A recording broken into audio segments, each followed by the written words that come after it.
दागी है, जिसके बाद बर्शेवा शहर में चारों तरफ तबाही देखने को मिली है। कई इमारतें खंडहर में तब्दील हो चुकी हैं। हमले में 13 इजरायली लोगों के मारे जाने का दावा है, तो वहीं कई लोग लापता बताए जा रहे हैं। ये तस्वीर आप देखिए। इन 8 तस्वीर में आप देखेंगे कि सीज फायर के बाद भी कैसे यहां हमले हो रहे हैं और कहां-कहां नुकसान हुआ है।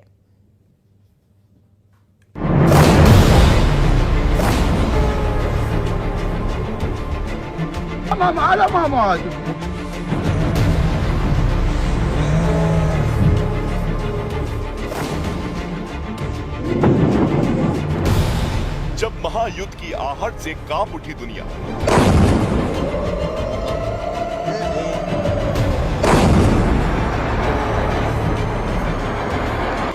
जब पश्चिम एशिया में उठी तबाही की लहर,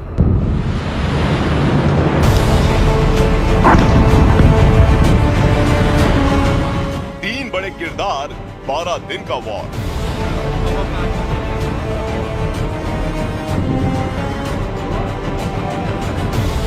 तेरह जून से 24 जून ये अंतराल भले ही 12 दिन का है, लेकिन 12 दिनों में दुनिया ने इजराइल, ईरान और अमेरिका की उस बिसात को करीब से देखा है जिसकी एक एक चाल ने दुनिया को डामाडोल कर दिया।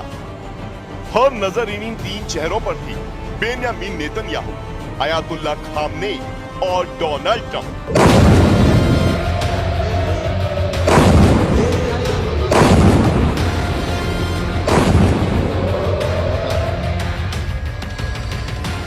जून 2025 ऑपरेशन राइजिंग लायन का आगाज। टारगेट ईरान की न्यूक्लियर साइट्स और आर्मी बेस।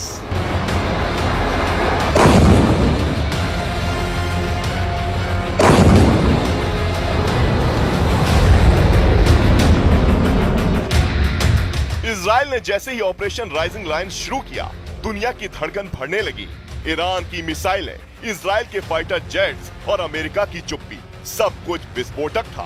पर इस पूरे घटनाक्रम के केंद्र में 3 चेहरे थे। इजरायली प्रधानमंत्री बेंजामिन नेतन्याहू, ईरानी सुप्रीम लीडर अयातुल्ला खामनेई और अमेरिकी राष्ट्रपति डोनाल्ड ट्रंप। 12 दिन की जंग में हर मोड़ पर इन 3 चेहरों की नीति, बयान, चुप्पी ने दुनिया को झकझोर दिया। इजराइल ने अचानक ऑपरेशन राइजिंग लायन शुरू कर दिया। ईरान के परमाणु ठिकाने और सैन्य हेडक्वार्टर पर एक साथ हवाई हमले हुए।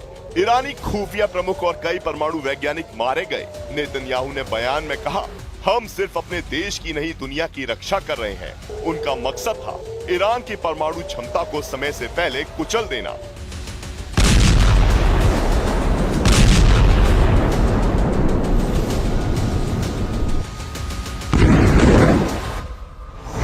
चौदह से 15 जून ऑपरेशन ट्रू प्रॉमिस 3, खामनेई का पलटवार और चेतावनी।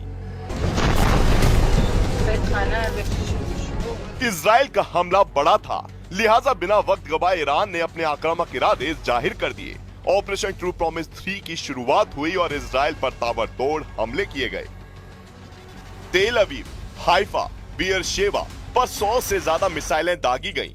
इजराइल का आयरन डोम कुछ मिसाइलें रोकने में कामयाब रहा, लेकिन इजराइल को भारी नुकसान उठाना पड़ा।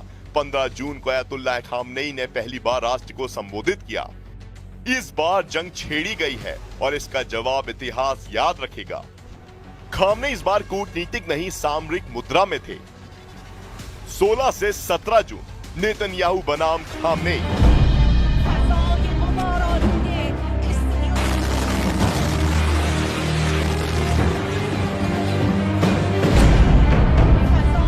इजराइल ने तेहरान पर सीधा हमला किया। IRIB यानी ईरानी स्टेट टीवी का मुख्य ऑफिस बमबारी में क्षतिग्रस्त हुआ। ईरान ने 2 इजरायली फाइटर जेट गिराने का दावा किया। नेतन्याहू की रणनीति थी खामनेई के सत्ता केंद्रों को घुटनों पर लाना। इस दिन नेतन्याहू और खामनेई के बीच निजी स्तर पर पावर शो शुरू हो चुका था। दोनों तरफ से अपने अपने तरकश के ताकतवर तीरों का इस्तेमाल किया जा रहा था। 18 जून 2025 अमेरिकी राष्ट्रपति डोनाल्ड ट्रंप की एंट्री। पश्चिम एशिया ईरान और इजराइल की इस जंग से धड़क रहा था, लेकिन अमेरिका की खामोशी हर किसी को साल रही थी। इसी बीच 18 जून को अमेरिका के राष्ट्रपति डोनाल्ड ट्रंप ने ट्रुथ सोशल पर लिखा, ये युद्ध एक मूर्खता है, अगर मैं होता तो पहले दिन ही खत्म करवा देता।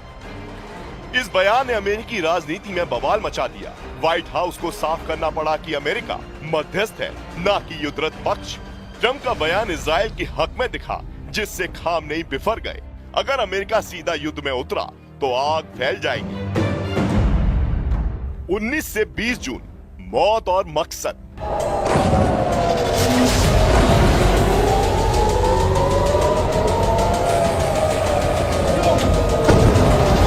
डोनाल्ड ट्रंप के रुख से तिलमिला ईरान ने अपने बारूदी कारखाने से मारक हथियारों को निकालना शुरू कर दिया। ईरान ने फतह 1 और सर्जिल जैसी सुपरसोनिक मिसाइलों से इजराइल पर हमला कर दिया। जवाबी कार्रवाई में इजराइल ने ईरान के 6 एयरबेस तबाह कर दिए। 20 जून को नेतन्याहू ने सबसे बड़ा बयान दिया, खामनेई की हत्या के विकल्प का बयान। जंग तभी रुकेगी जब खामनेई नहीं रहेंगे। इजरायली हमलों में ईरानी सेना प्रमुख अली शाहमानी और defence staff chief Ghulam Ali Rashid मारे गए। इजराइल का मकसद अब रक्षात्मक नहीं, लीडरशिप टारगेटिंग था।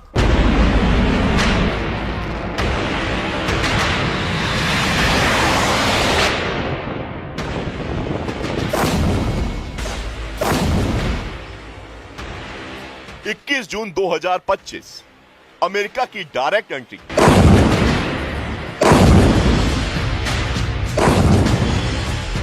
लेकिन इस जंग में सबसे बड़ा मोड़ उस वक्त आया जब नेतन्याहू और खामनेई के बीच छिड़ी वर्चस्व की जंग में अमेरिका की डायरेक्ट एंट्री हुई।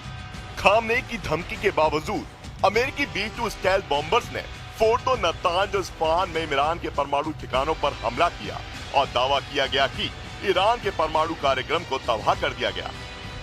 22 से 23 जून, दहशत का आखिरी अलार्म। ईरान ने इजराइल के सोरोका अस्पताल और स्टॉक एक्सचेंज को टारगेट किया। इजराइल ने जर्द और इराक में मिसाइल हेडक्वार्टर और रिएक्टर पर हमला किया। अमेरिका के उपराष्ट्रपति JD वेंस ने कहा, ईरान का परमाणु कार्यक्रम अब वर्षों पीछे चला गया है। 23 से 24 जून की रात, कतर इराक में अमेरिकी बेस पर ईरान का हमला।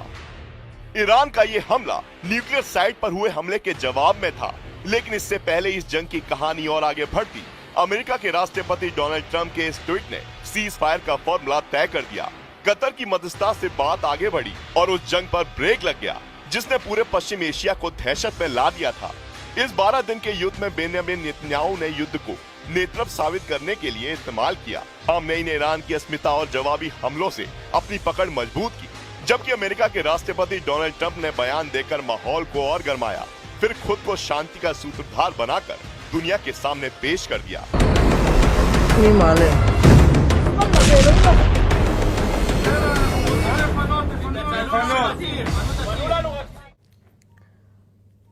पश्चिम एशिया में भड़की महायुद्ध की आंच को सीजफायर से ठंडा करने की कोशिश की गई है, लेकिन इसी बीच ईरान की तरफ से इजराइल के खिलाफ ताबड़तोड़ मिसाइल हमले किए गए। निशाना बनाया गया बेगल शिवा शहर को। देखिए रिपोर्ट।